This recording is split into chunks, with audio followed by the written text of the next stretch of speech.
This conference will now be recorded. Good evening, everyone. I'm Laura Schifrin, and I'm calling the meeting to order at 7:01 p.m. on Thursday, August 3rd of Montezuma Regional Planning Commission. This meeting is being recorded, and I would like now to have a roll call vote of everyone who's here. And Linda, can we start with you to my left and just go around the table? Oh, sorry. That's okay. Linda Quinlivan, Fiscal Director, MRPC employee. Robert Schwartz, the treasurer from Gardner. Yes. Thank you. Hi, everyone. Darwin from Royston. Yeah, Glenn Keaton, MRPC staff. Christopher Monroe, Livingston. David Bonanza, attorney. Jason Stanton, GIS Director for the MRPC and IT Director. Jim Toth, Town of Templeton. Jeff Tillotson from Air. Station Donahue from Harvard. John Zero Winchendon. Karen Johnson, MRPC. Brad Harris, MRPC staff. Jeff LeBron, MRPC staff. Holly Ford, Administrative Manager, MRPC staff. Roger Hoyt Ashburnham, MRPC Vice Chairman. Thank you, everyone. Oh, can I please have those that are on Zoom announce themselves? Alan Pease from Ashby. Rick Ward, alternate member from Winchendon. Amanda Reed, Lunenburg. Thank you. Is there any Frank more? Streeter, Lancaster. Who was that? Frank Streeter, Thank Lancaster. you. Mary Jo Bohart. Anyone else? Robert Yoakum, Shirley. Okay, I thought That's she it. was there. And That's that's it? Okay. Thank you, everyone, for attending. At this time, I'm going to, with the pleasure of the commissioners, I'm going to request the commissioners enter into an executive session in accordance with the general law of Mass 30A 19 to discuss strategy with respect to litigation in executive session. Holding such discussion in open meeting may have a detrimental effect on the litigating position of this body. I would like a motion to go into executive session, please. So moved, got Zero. Second, Bob Schwartz. Okay, any further discussion, or there is none really with that? Okay. I need a roll call vote from everyone to go into executive session. And this is voting members now only. Robert, can we start with you? Aye. Aye. You need to announce your name because we're on Robert Zoom as Schwartz. well.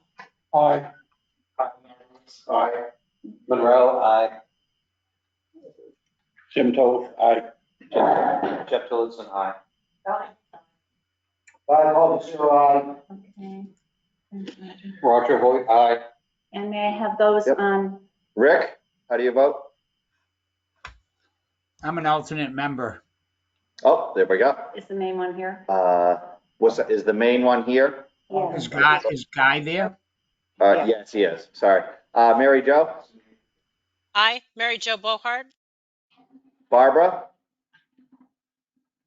Robert Yoakum, aye.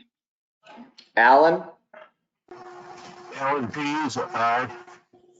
Frank Streeter, Frank Streeter, aye. Amanda Reed. Amanda Reed, aye. Okay, and Laura Schifrin, aye. Thank you very much. We're going into executive session. We will be returning after we're done with our business. So yes, there's going to be some MRPC staff for the record to stay. So I need Yes. All your administrative manager, I need Linda, our fiscal director, I need Jason for tech, and I need me. And Right. all other parties who have asked to excuse themselves. Okay. Thank you, Madam Chair. Thank you, Attorney Bonanza. And thank you all for your comments. We'll give everybody a minute to come in. Madam Chair, that's why you wouldn't want the job no more. So that he could. You got a tough one, now it's your turn. You do.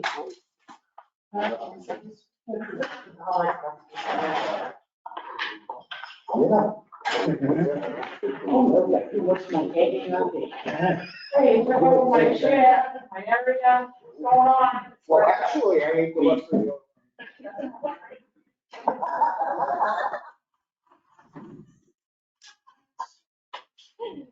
Oh, God.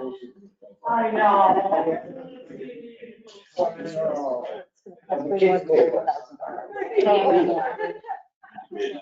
Just the cost, not what the settlement might be. Yeah, oh, What you did, it's gonna cost you like- What?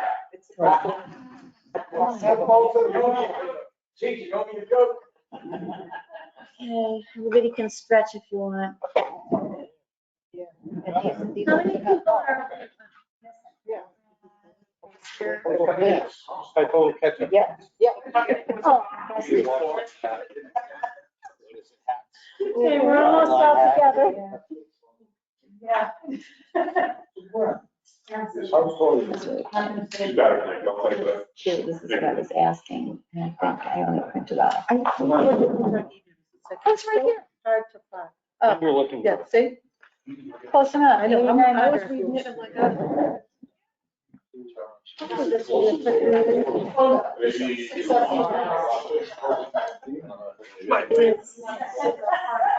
Everyone here now? Oh. Like if I do this, Just take I'm not notified of any chats. Okay, I'm calling back to order here at 7:48 PM. Okay, and the next item on the agenda is the MRPC minutes of June 8th, 2023.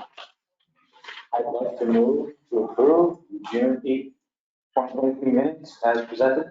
Is there a second? That was Jeff Phillipson making the motion. Thank you. Anybody have any additions, corrections? Anybody on Zoom? Jason, no? Hearing none, I'll take a roll call vote to accept the minutes of June 8th, 2023. Bob Swartz, aye. Hi. Monroe, aye. Tim Toth, aye. Jeff Phillipson, aye. Donahue, aye. Zero, aye. Roger Hoyt, aye. Mary Jo Barr, Abstain? Barbara Yocum, Abstain, I wasn't there. Alan Pease, Aye. Frank Streeter, I will abstain because I was not in attendance. and Amanda Reed. Aye. Thanks, and Laura Schifrin, aye. Thank you very much. Number 4, cash schedule. I'll do Okay, Robert? it. 2 months, we have June and July. I'll give you June first. Give you the opening balances, and I'll read them all in the total. Checking enterprise bank balance is $65,247.19. Outstanding checks as of 5/31, $5,298. MRPC debit card account, $569.20. Mass Municipal Depository Trust, $366,117.13. Mass Municipal Depository Trust, other post-employment benefits, $65,164.42. Environmental Protection Agency Program Income Account, which is an enterprise account, $291,965.27. Montechusett Enterprise Center Incorporated, $22,310.52. Total opening balances, $806,075.73. Cash receipts. And also transfers. for a total of $166,648.14. Total cash on hand before this warrant was $972,723.87, less the amount of the warrant all cash disbursements is $271,660.34. Balance after this warrant, $701,063.53. The amount on deposit as of June 30th, $701,063.53. Do you want to approve that one or just do the other one? We'll do it together. No, I can do that. I'll entertain a motion to, I'll move to accept the cash schedule subject to audit. For June. for June 30th, ending June 30th. Thank you, Jeff. Anybody have any questions? Hearing and seeing none. I only have one. Can you explain one thing? Post-employment benefits. Explain what that is. So that's for our retirees to cover their insurance, the employer's share of For health insurance. health Health insurance. Yeah. Yes, okay. Okay, so Other, just, Specifically, yes, other post-employment. So it's after they're gone is the post. right. So it's benefits, but, post-employment. Oh, I've looked at this before too. And so, is that what we're putting into a place for when they leave? Or is this what we're actually paying out now? This is a savings for the future. Fine, okay. So basically, as Roland always says, we're paying as we go. Yeah. And a lot of the other agencies have trust funds and such, but he always says they get trapped in that because they can only spend it on that, So Okay, he kind of said, oh, So we set money aside yeah, Okay. so we've just been setting money aside. so we can pay for when people do retire. I think we had 3 or 4 people retire in the last year. Yes. Something like that. So instead of being paid out of the retirement line item in the budget, they're paid out of okay, the retirement line item for the retirees all right. for health insurance. Yeah. I seem to, When we had that meeting. What's that? Yeah. I remember that. Oh, look So at as long as our answers are consistent, I think we're good. You right? should have answered Okay. that question. But anyway, sometimes I have questions, you can look at things a lot of times and not have a question, but this one popped up, So if there are no changes or additions to this, we have the motion on the floor. I'll entertain the roll call vote to approve the June 30th cash schedule, subject to audit. Bob Swartz, aye. Arliss, aye. Monroe, aye. Jim Toth, aye. Jeff Tillis, aye. Officer, Roger Hoyt, aye. Mary Jo Boher. Aye. Barbara Yocum. Aye. Alan Pease. Aye. Frank Streeter. Aye. Amanda Reed. Aye. Laura Schifrin, aye. Thank you. Go ahead, July. The July 1, July 31st, 2023 cash schedule. Opening balances, and I'll read all these balls. Checking enterprise balance, bank balance, $62,177.56. Outstanding checks as of June 30th, $14,763.99. MRPC debit card account, $338.40.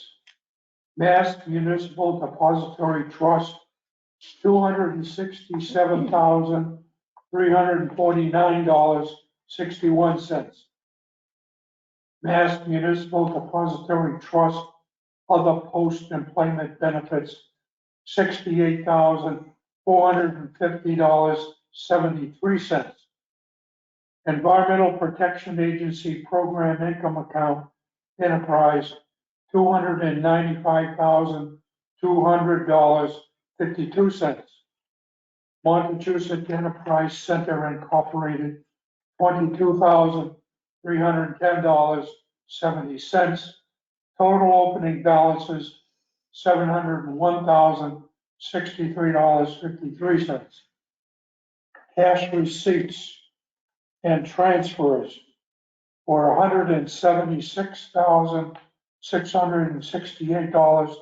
$176,668.26. Total cash on hand before this warrant, $877,731.79, less the amount of this warrant, $126,926.16. Balance after this warrant, $750,805.63. On cash, on the total on deposit is $750,805.63. Robert, I'll entertain a motion. Subject to. Move to accept subject Do you have to something you audit. want to say? No, just thinking. Oh, yeah. Okay, Guy, your motion is to approve the July 31st cash schedule subject to audit. Correct? Okay, is there a second? Tim Toad, second. Thank you. Any questions, Roger? I do have a question. I think I asked this the same one last year. The amount carried over from one fiscal year to the next seems to be large compared to what it used to be. Is there an explanation? So our MMDT account, which that's the Mass Municipal Depository Trust, the interest is unbelievably good these days. We've been increasing that account a lot. Basically, that's why we've been, and we've received a lot of grants too. That's right. Yeah, I was Both gonna the say, companies, we have a lot of money because we have a lot of contracts, because both transportation and planning development are bringing in a lot of business. And we have a lot of needs for personnel. So there's a lot of money that's in the system, and for cash management purposes, we sweep the checking account under my direction to put it into the MMDT, or the Mass Municipal Depository Trust, because it earns a higher interest rate. Makes sense. In the last 24 months, we've earned $12,900 just in Yeah. interest. And you'll see me It's like report on $1,000 that later when I say, hey, we need some sticks of furniture. So, I know. so we're gonna talk. Instead of $10. We should be able to use that fund. Yeah, the MMDT used to get like $15 a month, and now it's a lot more. Oh, I'm sorry. Karen? I just wanted to say that another reason is the state has decided to give us all the money up front instead of. Some contracts, you're absolutely right. Yes, ma'am. So that's why. And a lot of it's still kind of from COVID too. We've got so Right. much money. Can you at give that time. examples of some of the things they've been paying us up front? This is not every contract, but some The are. LTA, they gave us the whole 207. Right, so it's sitting in our cash account. Planning assistance grants, we have them every year, and they just started giving all the money for Well those. So environmental affairs and DHCD, The DLTA, the other DLTA. that's the Right. new contract that we got 138. So big checks come in, we put them in MMDT, we earn a lot. Yeah. So there's more money. Yeah. Yes, exactly, that's why. My point is, we're not sitting on a lot of cash. No, it's all. That people don't think we're sitting on a lot of cash. We're not sitting on a No, lot they're of for cash on programs. purpose, we have to deliver services related to that cash, and we're gonna get into the personnel needs in a few minutes, that's tied to this very conversation. Yeah, so that's a great segue, Roger, thank you, sir. Any other questions on July 31st cash schedule? Seeing none, take a roll call vote, please. Bob Schwartz, aye. Aye. Monroe, aye. Tim Toad, aye. Jeff Lewis, aye.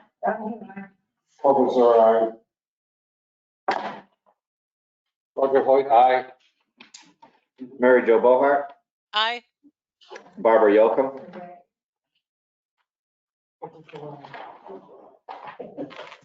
Come back to Barbara. Alan Pease. Aye. Frank Streeter. Aye. Amanda Reed. Aye. And coming back to Barbara Yocum. Okay, Laura Schifrin and I. That passes. Thank you all very much. And I just, okay, guest announcements and questions is number 5. Do we have any guests here that have questions? I thought Ellen had a question. It was just about Roger and Wayne. Well, we're glad you did. Okay. Okay, I don't remember this on the agenda before. Alrighty, administrative matters, 6.1. Glenn. Oh, thank you, Madam Chairman. So the gist of administrative matters tonight is I would like to give a 30-second summary.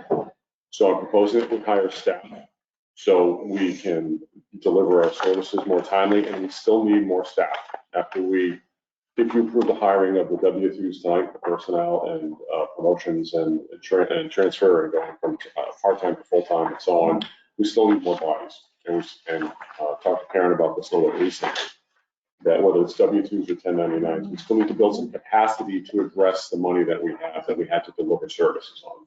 So that's one item. I'll get back to in a second. The second item on the agenda, 6.2, we'll go back later, is we touched on earning a boatload of interest in the MMBT account, and I'd like to invest that in some capital improvements, primarily 2 areas, primarily technology. So Jason, Brad, and Karen and I chatted briefly, more so with Jason and Brad, not as much with Karen, but we need to make sure that our tech is up to date. So if anybody has questions, I'll defer them to Jason, Brad, and I'll chime in as needed. The third item, which isn't on the agenda, for the September meeting, we have 3 guests, and we're going to bring forward the completion of finally adopting. From 2019, we had a final draft of the Brownfields Revolving Loan Fund Program income on your cash schedule, which is almost 300,000 now. So at that time, the commissioners did, it's an okie dokie, but get attorney review. COVID hit, I shelved it. I'm going to bring it back in September after I send it to Attorney Bedanza to make sure that our loan policy is okay. So that's just programming notes, if you will. So if we go back to the page that has 6.1 on it, the hiring report and resolution, just hold that aside. Please go to the 11 by 17 sheets. There are 3 of them. The first one is a revenue sheet. No, there's no pop quiz later. No, we're not going to read every number. But if you look at the revenue sheet, in the lower right-hand corner, it says that there's 2.6 million change in projected revenue for this year. Okay, just that's that revenue page right there. That's what that looks like. So you are. So basically, yeah, that section just about. It's just a little bit below that. Yeah, take your time. And for the people at home, we just want to get you on the same, literally the same cell reference, which is, you keep going, is that revenue? Keep going down. It will go down to right there. See what this number is, 2.6. So for the folks chiming in on GoToMeeting app, so we have a projected 2.6 million. We've never had projected more than 2 million that I can remember. So if somebody remembers better than me, trust me, you will, and I defer to you. The second 11 by 17 sheet is our expenses. So that's all the line items. So Jason, for the folks at home, if you want to go down, I'm going to concentrate on this area right there. Yep, perfect. So in the lower right-hand corner, you'll see, let's go to the very bottom line that says 121.77%. And then there's an $869,000 figure, then there's a 108.58, and then just above that, there's a 196. So the 196,000 is a projected surplus for the fiscal year we started about 4 or 5 weeks ago, okay? So that's the difference between the total revenue of about 60.6 minus the total expenses of about 2.4. We got about 200 projected. We've never had that much projected surplus. Again, in my memory, if someone else remembers, please let me know. We have an estimated surplus right now of 8.2%. Why did I say those for the public record? I said those for the public record because when you have too much money, you don't have enough staff. It's just the bottom line. When you don't have enough money, you have to find more money to keep the existing staff, or you have to lay off staff. That's just, whether it's a junkyard or an RPA or a town or Microsoft, it's just about dollars and cents. and have enough people on the payroll to do the job.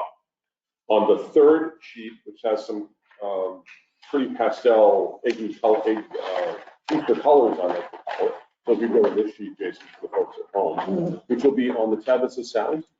Sir, and if you would highlight the section for planning and development, just like highlight those numbers right there, that's awesome, awesome sauce. So once I just go over this in the rows from 13 to 20, I'm going to paint the picture. I'm going to stay rows 13 to 20, columns A and B. So I'm going to talk about planning and development director down to intern on row 20. Planning and development director, I'm proposing her salary, Karen Devon, be at 93. I'm proposing a promotion for row 14, which is Jeff LeGros, senior planner, and that would be his new salary. The row 15 is regional planner Jonathan Boss, proposing no change. Row 16, regional planner Ryan Doherty, proposing no change. Senior planner proposing TM is Tracy Murphy. We hired Tracy Murphy a few weeks ago as a part-time senior planner, right? Okay. So make sure I get my titles right. Yeah. Thank you. I need your help, boss. Okay, awesome. Thank you. Seriously, thank you very much. So I'm proposing that we bring her on from from part-time to full-time and at a senior planner level, and that would be her salary. There's a principal planner in there, 2 of them at rows 18 and 19, proposed to $70,000 each. I don't have people in there. We don't have enough applicants for the jobs that we have been advertising since. Row 20 is an intern planner, Maitri Chandekar,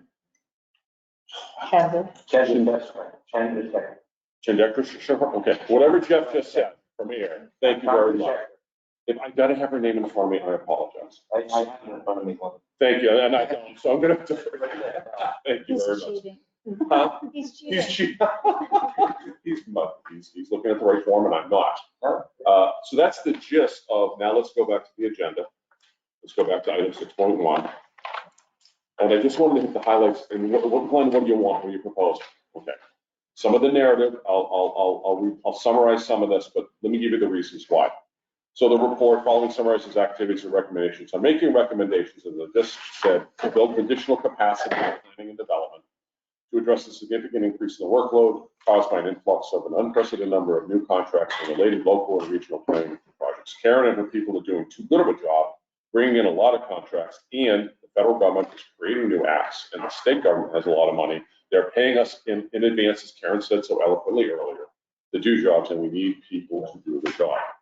So I'm going to harken back to that $196,000 surplus. If we do all this tonight, we still have to hire more W-2s and or 1099s. We did interview Mr. Mark Archambault in early June, and he withdrew his interest in the position of principal planner at the time.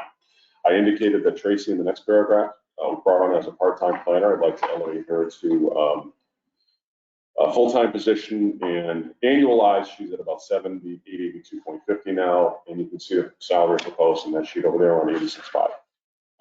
No applications for intern were received prior to the Commission's meeting in June 8th, so just a historical note. So we re-advertised and earned a couple more resumes, one for intern and advertised for senior planner, intern, and principal planner.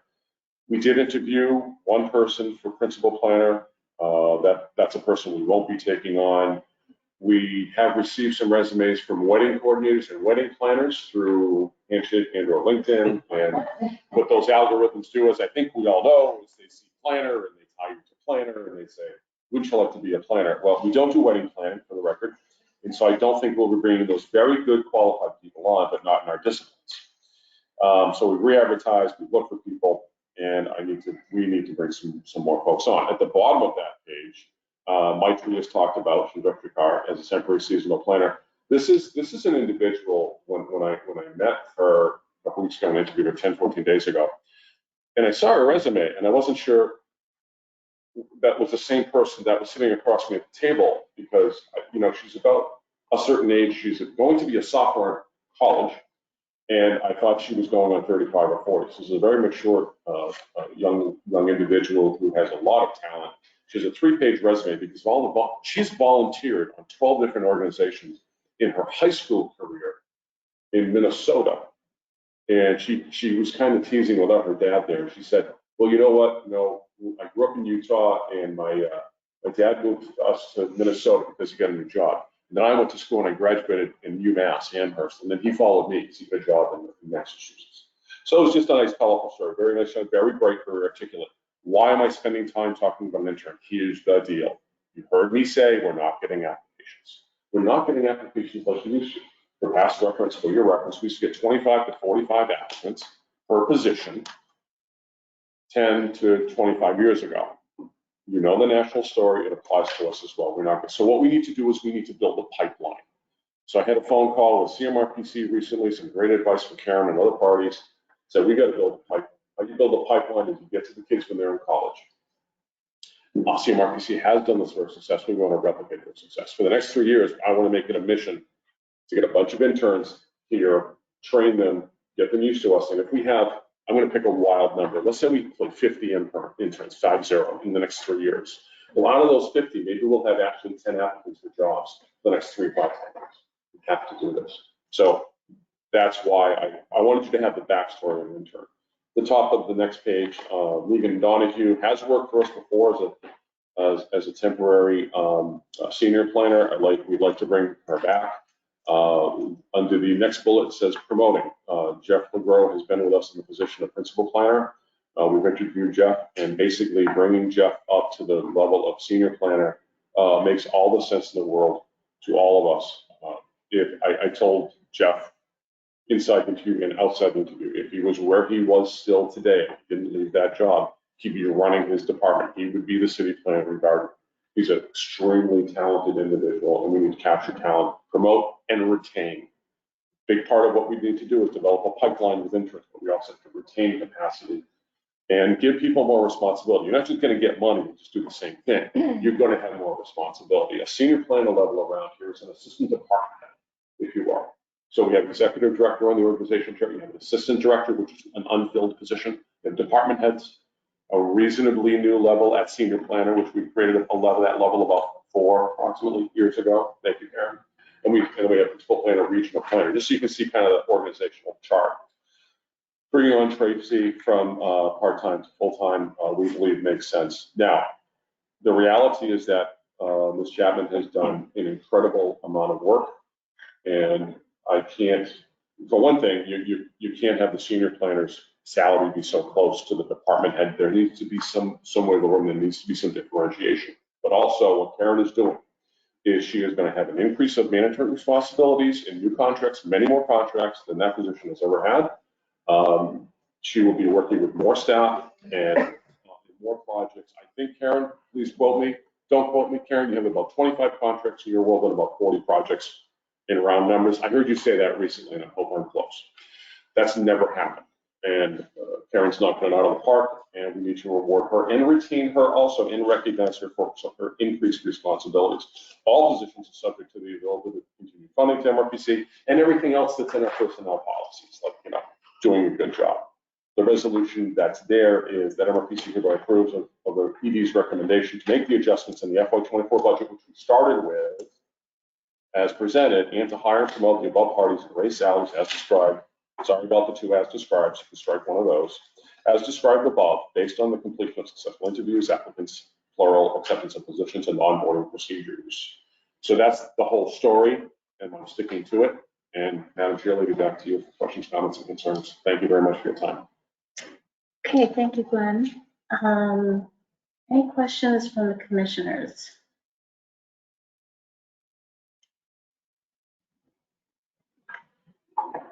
Okay, I'm gonna have some. Anybody online?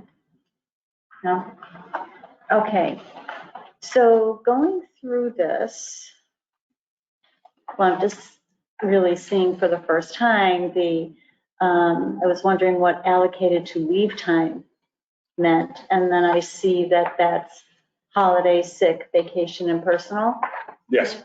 Yeah. So for the employee policies, those are the buckets of time that are broken down for people, or what people can earn in the personnel policies. And this is the math that reflects a certain person in a certain number of years, maybe get a certain number of vacation time, but everybody gets the same sick time allocation, everybody gets the same personal time allocation, and holidays are 11 or 12 now for the year.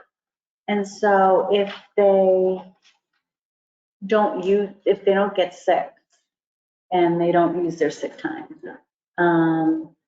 And these are all hourly, there's no salaried person. Everybody's on salary, Everyone's on salary, Yeah, so they everyone's just on have to get their job done. except for a part-time intern, let me be clear. Okay. Yeah, I they're got gonna get their job done. that. Okay, got that. By federal law, we have them for 168 hours a week if we wanted to, but realistically, it's 37 and a half hours a week.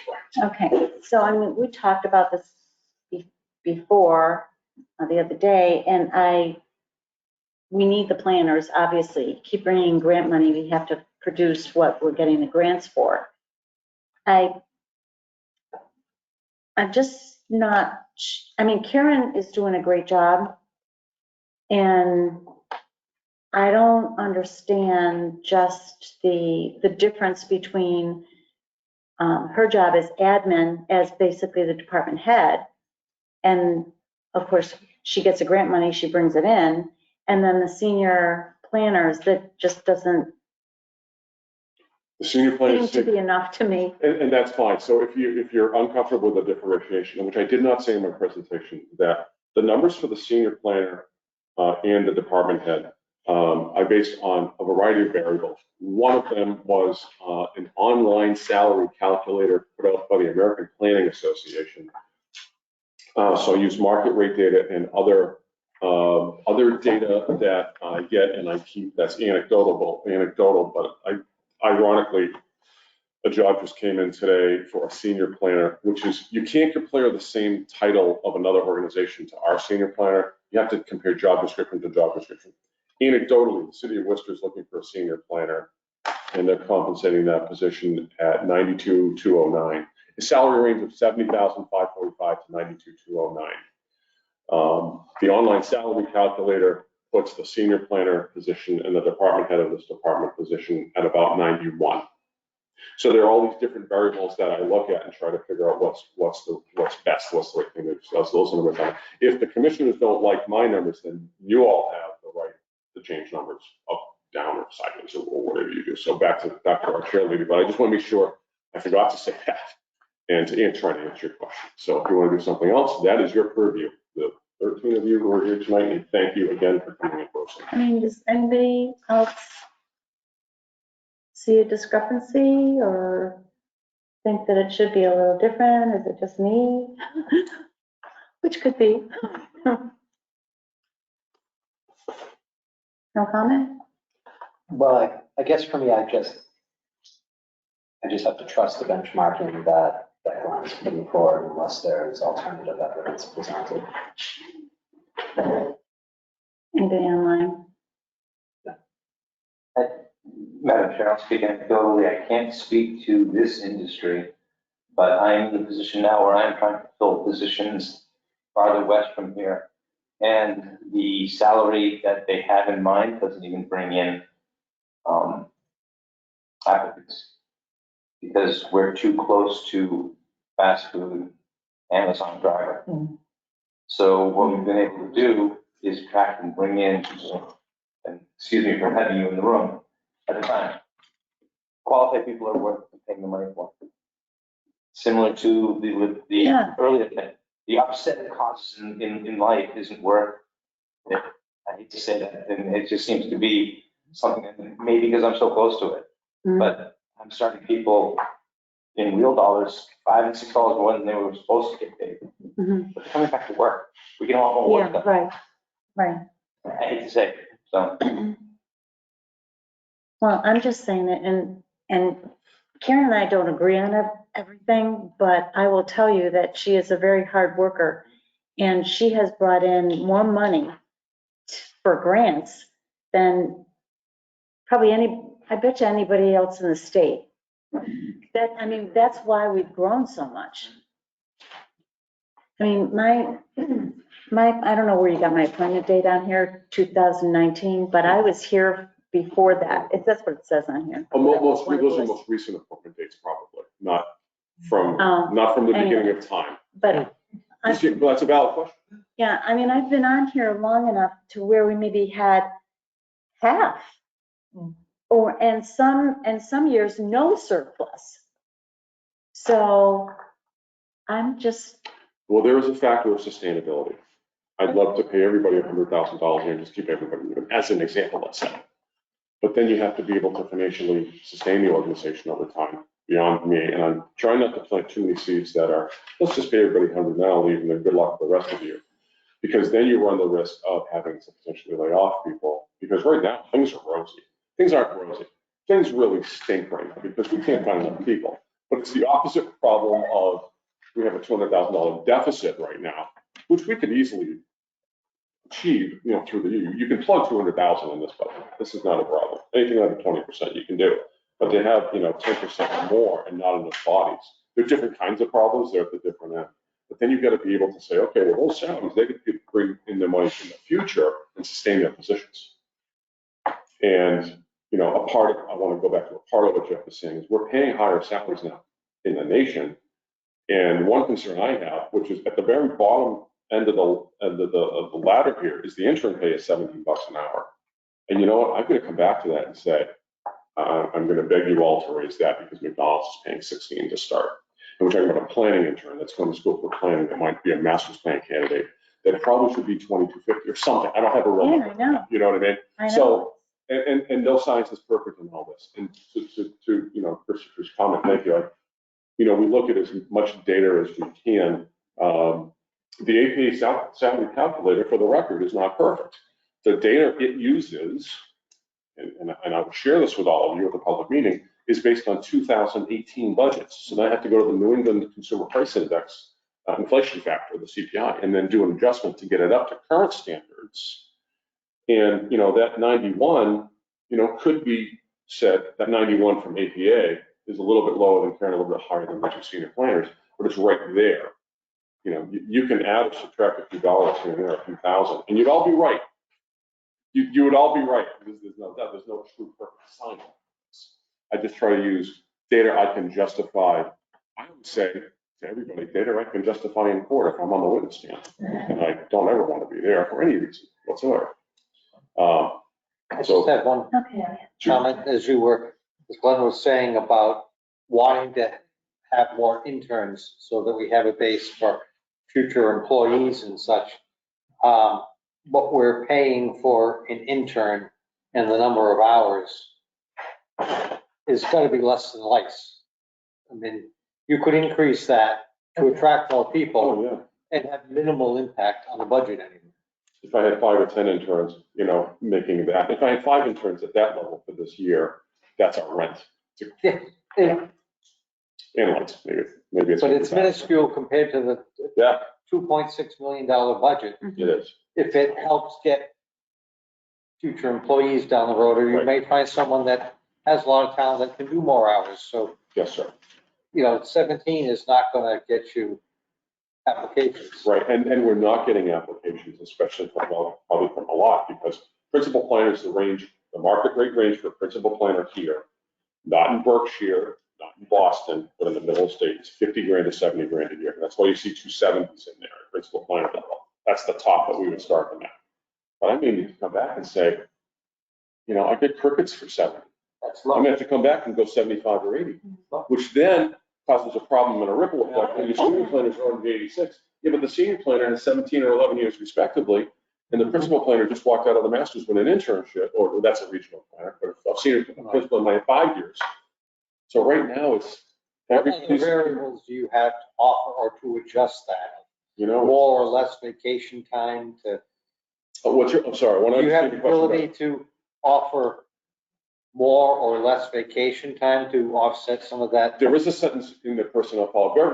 The executive director has very limited negotiation power in terms of leave time. There's one sentence that says if a person comes on board, let's say they have like 10 years of experience, everybody new here starts at 2 weeks of experience. Let's say they had 10 years of experience, they had 3 or 4 weeks somewhere else, and I have the discretion as the ED to do 3 or 4 weeks, let's say, kind of work around it. But that's about it. That's about it. That's in the personnel policy for the ED.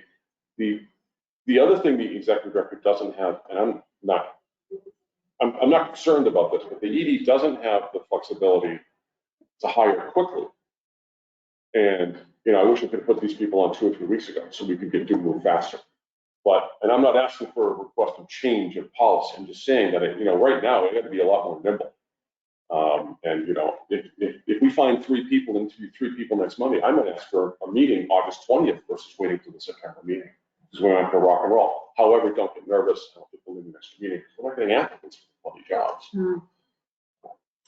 Well, there is a resolution before us, if everyone is happy with what's going on. Be it resolved that the Montechusett Regional Planning Commission hereby approves of the executive director's recommendation to make the adjustments in the fiscal year 24 budget as presented and to hire and promote the above parties and raise salaries as described. Yeah, that's true. That's just, Twice. please delete the Okay. second one. Sorry about that. Based upon the completion of successful interviews, applicants' acceptance of positions, and onboarding procedures. Is there a motion? Bob Schwartz moved to adopt the resolution for increase in raises. Is there a second? Monroe, second. Any further discussion? Karen? I just want to say that I would be willing to accept a week of vacation that I asked for when I was hired with 10 years of experience and didn't get it. Now, I don't have that opportunity in this personnel policies now. I had to do it then. And the executive director has to admit that he failed to recognize that sentence was in the policy. And I made a mistake and I should have done that to you then. So I apologize. As any other hire. I didn't say it for you to No, bad or apologize. no, but you know what? I believe that leaders should follow my sword and they should. I know you didn't mean that, but I need to say what I just said. So that's a valid point. I'm sorry. Okay, It's very uncomfortable. okay. You don't have anything to apologize for, sorry. So having said that, is that something within the commissioner's ability to say to the director? No, just go. Please go, move on. Commissioners You have brought it to. up, I wanted to address it.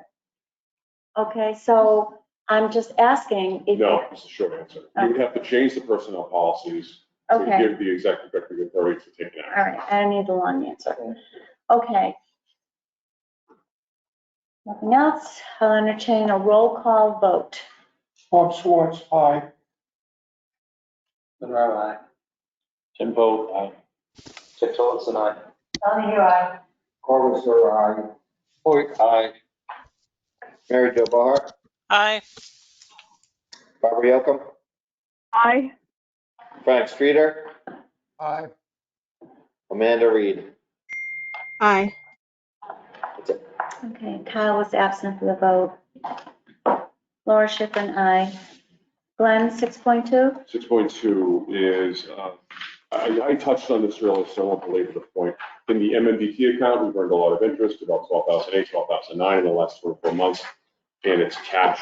I'd like to allocate improvements to our technology. I think Jason, one of your last emails was about transportation and 5 laptops. I don't want to quote you exactly, and I'm not going to hold you to that, but we need some new tech. And then the other item I wanted to make sure we invest in is furniture. The tables you're sitting at and the chairs you're sitting in belong to the trustees of reservations. I'm sorry, they've rebranded themselves as the TOR. And for a lot of reasons, I won't bore you with these tables. We need to get our own conference room tables. We need to have our own look. The rest of the offices, basically, MRPC has always operated on, can we get free furniture? And it's basically a lot of dumpster furniture in here and some new stuff. So we need to look like a more professional office. And I want to raise the professional look of the office in the next 30, 60, 90 days. We may have to come back for a minor budget amendment in September or October, but I'm going to go get quotes. The priority would be transportation office, which is behind us. And the double doors that you can see, oh, it's a little dark in there, I'm sorry. The next priority would be, as far as staff offices, transportation, and then GIS. Don't fight me on this. And then, I know, you never do. And then the offices that would go down, not the cubicles in the middle, but the professional offices for the department heads that go up from fiscal to the other corner where I sit. But the priority would be conference room look, and then go through those departments that way. So we need to tie it all together visually. When people come in, and it's a little embarrassing. It's dumpster furniture. We're just going to improve the look. we have the interest to do it. I wouldn't probably ask for a raise and appropriate in the budget, but where we're earning so much money in interest, I want to put it to capital. That's the gist of that item, and then I'm done, Madam Chairman. Thank you. Okay. Any comments from the commissioners in reference to Glenn's report on that Do we have a or capital? request? We don't have a capital plan, no. We have line items for furniture, equipment, Oh, we have and tech. It's not called tech, I'm sorry, it's in the expenses. What do we have? How much do we have budgeted now? For capital assets? Yeah, for the, furniture and tech and all that. I don't think- Equipment furniture purchase is 13 grand. And equipment, that's repair. I've spent so far. It's tech. Computer software, that's not relevant. I have to look it up. Okay. Do we take equipment, do we take savings out of equipment? No, yeah. Okay, same thing. So whether it's a desk or a laptop, which out of the equipment line, item, which is budgeted at 13,000. And that's what I did this year. Usually it's about 2,000 to 3,000. And I put in more money this year that you approved so we can make an expenditure on capital equipment and it's up this year. Instead of using, basically we bill for time. And instead of the billing money that comes in to pay our bills, I want to use the interest that's in the MMDT account. Just better capture that. So there was a capital improvements plan, I put money in that line. Okay. Any other comments? It's not good. So just give us a report on that with We'll keep you quotes at the updated. next meeting? Yes, Okay. ma'am. Yes, ma'am. Absolutely. Thank you for your time. All right, 7, department updates. 7.1 is geographic information systems. I have no updates. Is that a good thing or not? It's a good thing. 7.2, planning and development. Madam Chair, I just want to list some of the new contracts that we have. From Mass Housing Partnership to do MBTA communities, technical assistance for Lancaster and Ashby. We have recent contracts to do a hazard mitigation plan for Templeton and Air. We were awarded the Brownfield grant in the amount of $500,000, and that will start in October, with $443,000 of that going towards site assessments and reuse planning. We received the EDA filter grant, future industrial lands for long-term economic recovery and resilience. That's a 2-year grant. I have Tracy on that now. Year 2 and 3 of our EDA planning grant, which this year will update our CEDS, Community Economic Development Strategy for the region. We have been awarded for digital equity for Leominster, for a regional plan with Phillipston, Royston, and Templeton, a single plan with Winchendon, and a single plan with Ashby. We also received a $15,000 grant from MBI to do regional asset inventory, which is an inventory of digital equity assets in our region, whether it be people who provide devices or education or internet or have you. And then we applied for 2 planning assistance grants with the state in May, one for Harvard to do MBTA communities and one for Phillipston to do complete zoning bylaw review. We applied for REPA 3, which is regional energy planning assistance through the green communities. We applied for that in June. We should hear soon on that. That would be to help 14 of our communities.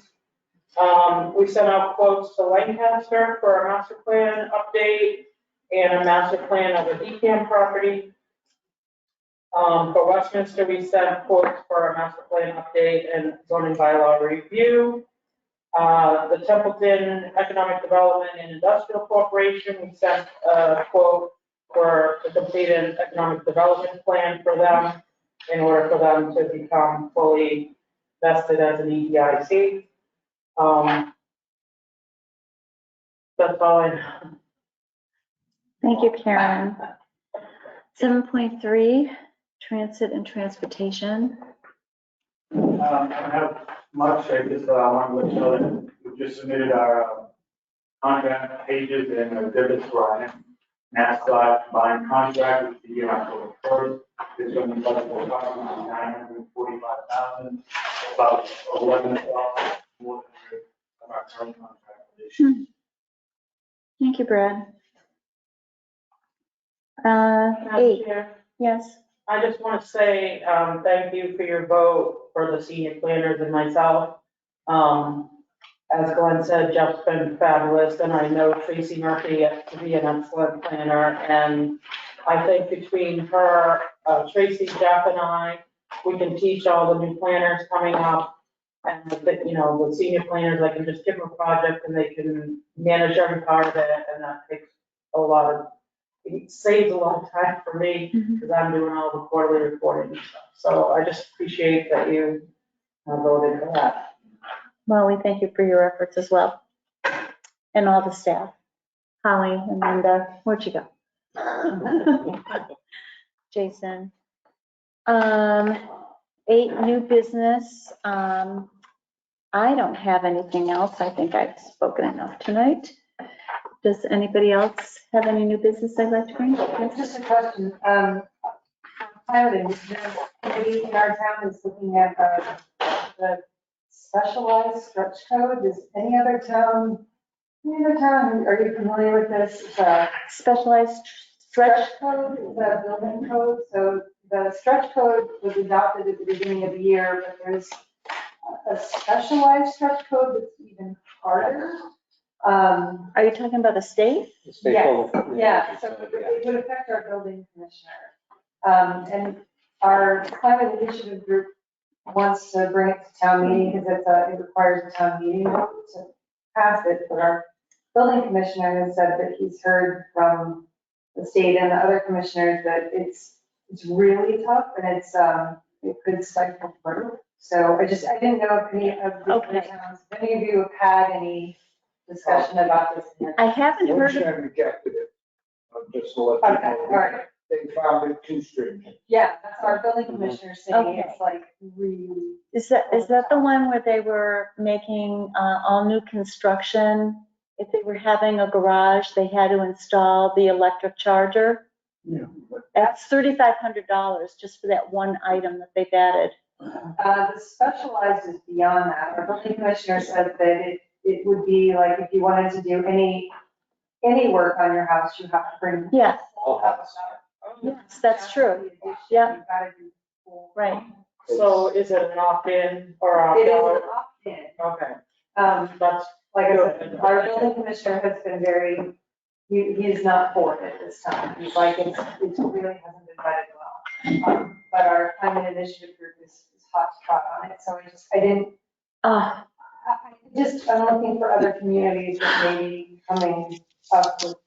So I'm going to toss a couple of things in here because we have looked at it briefly and I was checking a couple of things. The specialized code and the stretch code typically a packed building situation, multi-family building greater than 12,000 square feet or 20,000 square feet livable space depending on the building, I believe. Now I just had to go look at some stuff. Yeah. So fossil fuel homes are going to go through restoration or updates, need to be pre-wired for future electrical working. Most homes now and developers all the time. We're pre-wired for solar. Well, they're adding conduits at the same time up to the attic. That's what they're doing. But these are things that builders are doing anyway these days in order to sell a home. So it's a little bit of specialized, but in a community like Harvard, I'm not throwing you under the bus. There's a lot of substantial buildings that Harvard, 50, 60, 70s. It's huge on them. Of course it is. It's punitive. You go to Air, where we've got 300 new units of new construction in the last 4 years. The developers are putting it in. We don't even know it exists. So it's a. I can see how we should probably say no, because we got a lot of development going on. So this is like not even a no-brainer for us. So I think that's what's happening in communities. So I know Cambridge, we say Cambridge in this room, but yeah, they're doing it because it's multi-families. Right. And it's large multi-family buildings, and it is a lot of work. Yeah, the climate initiative is trying to act. Yeah, but we're not acting. And it's being driven. I did a lot of development in that. It's being driven by heat pumps and interior air pollution from gas. Definitely, which is a serious concern in a sealed building. Most of us grew up in buildings where the building breathed. You go in Yeah, the right. basement, it was drafty. You go in the attic, it was drafty. You go on the second floor, first floor, it was drafty. But buildings today aren't built like that anymore. So you get a problem where you want to slow cook something in the kitchen in a sealed home on a gas range. You're actually putting CO2 and that you're polluting your house. So that's why it's happening. So it's all for good reasons, but boy, it doesn't apply in our communities where I started going, but that's why. So developers come to us and say, we're going to do a net zero house. We say, fantastic. And we hope that no one's going to get beat up for that in our town. Because somebody's going to want to insulate their home, and Mass Save now does insulation. They're pushing this. I told them to get out of my house. So that's really what it comes down to. I know, I don't want to give up my gas stove. Sorry. You know. Or my vehicle. But regionally. Yeah, sorry to go, but that's, you said special, absolutely. Is that something here that MRPC can look at to help all the We'll small investigate and towns? research anything you want us to. We just need a directive of what you'd like us to look into and take a vote. I was just curious if other towns have had discussions in their own. We hardly build anything in Townsend, so I'm sure nobody's paying attention. Yeah, that's it. It happened to us because there's a lot of building. It's a very simple statement, but Winchendon is not a wealthy community, and this puts a lot of pressure on people of low to moderate income. Okay. Now, if you're wealthy community, might not be so bad, but. We've got 40 to 50% of our community qualifies for affordable housing in our community. So it's going to be a real problem. Yes. You can see the ads. Average single-family home sale price in Ayer, Massachusetts, $679,000. Who would have thought? That's new construction. Well, the government keeps putting on restrictions like this new code, and yet, so they're talking out of both sides of their mouth, okay? We want to help you build more housing because we have a housing shortage, but we're going to add all these costs to it. So who's going to afford it? I'm going to, and we're in Middlesex County, it's a challenge. Yeah. They don't fully understand it. Our building commissioner. So. Okay. I also just wanted to call attention to Frank Streeter's comment that the requirements are triggered by an increase in size of 1,000 square feet or more. Lancaster had passed this a few years ago. Okay. That's an addition to the. Okay. There are ways to do it, but. Appreciate the comment, Frank. Anybody else? I have a quick one. Yeah. Christopher Robinson. We just started tracking what we think is going to turn into an issue in Hubbardston eventually, related to some of the reporting that's been going on about abandoned flat cabling. Because according to some investigation by the Wall Street Journal, there's apparently a ton of abandoned lead cabling from Verizon and AT&T and some of their past entities. And some of that might be in our area. So our finance working with the town administrator and Board of Health to try to get an inventory of the lead shielded cabling that might be in Hubbardston, because we actually have a couple abandoned telecommunication corridors that run through the town. So wouldn't the companies be responsible for taking care of that? You would think that, but the federal government goes out of its way to help out those companies. So that's why we're trying to start tracking this issue pretty early on before they get in. It just keeps on coming. Thanks for bringing that up. Problems are theirs, problems are ours. Correct. Yeah, well said. That is correct. So our next meeting is going to be September 7th, 2023 at 7 p.m. And we'll be hybrid, right? We did this because we wanted to get together for barbecue. It's up to you if you want to be hybrid online. It's up to you. We know we can do all online. How does everybody feel? Like this, so it's up to you folks. Would you rather just stay on Zoom? Okay. Yeah. Okay. I don't think the staff is gonna say we want to be here. But I just, you know, Yeah, right. Do I get to vote? the only thing I want, that if we are in the room again, that it's old school, and Brad and I used to sit in the back row, and the staff was never allowed at the table. So Brad, if we ever do meet here, can you come and sit at the table with us? I think he likes it. That's true, I remember that. Yeah, but he's been with us for almost 40 years, so. Um, Yeah. Madam Shelley, if y'all want to be online only, we will go back to online. Okay, I would suggest that until the furniture comes. And then There's an incentive. We'll never be back. maybe Christmas Take my time on that. or the spring, whatever. Whatever you'd like to do, we will be your pleasure. Chris. I would like to suggest it was nice to actually get to meet everybody. Maybe we should. Yeah. do this a couple times a year. Yeah, At least once a year. okay, I grill in the winter, I don't care. yeah, okay. Are going, holidays working? We will consider that and propose a date at a future time, Deal. okay? Yeah, thank you. So Zoom on September 7th at 7 PM. I'll entertain a motion to adjourn So move. I'll second that. at 8:47 PM. We have a first and a second. Roll call, please. Tom Schwartz, aye. Monroe, I. Tim Toth, aye. Jeff Tillotson, aye. Donahue, aye. Overfield, aye. Hoy, aye. Barbara Yocum, Aye.